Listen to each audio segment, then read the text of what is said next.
இயற்கை எய்திய மாதுலுவாவே சோபித்த தேரரின் தேகம் இன்று காலை கோட்டை ஸ்ரீ நாகவிகாரைக்கு எடுத்துச் செல்லப்பட உள்ளது.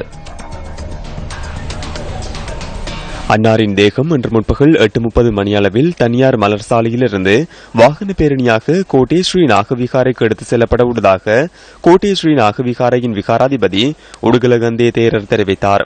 இன்று தொடக்கம் எதிர்வரும் 12ஆம் தேதி வரை மாதுலுவாவே சோபித்த தேரரின் தேகம் மக்கள் அஞ்சலிக்காக கோட்டை ஸ்ரீ நாகவிகாரையில் வைக்கப்பட உள்ளது. மாதுலுவாவே சோபித்த தேரரின் மறைவு முழு நாட்டுக்கும் பாரிய இழப்பு என அஸ்கிரிய பீடத்தின் பீடாதிபதி கலகம ஸ்ரீ அத்ததஸ்தி தேரர் தெரிவித்தார். நாட்டில் ஏற்பட்ட பிரச்சினைகள் தொடர்பில் நியாயமான முறையில் நடவடிக்கைகளை முன்னெடுத்திருந்ததாக ராமன்ய பீடத்தின் நாபானே பேமசிறி தேரர் இரங்கல் செய்தியில் தெரிவித்துள்ளார்.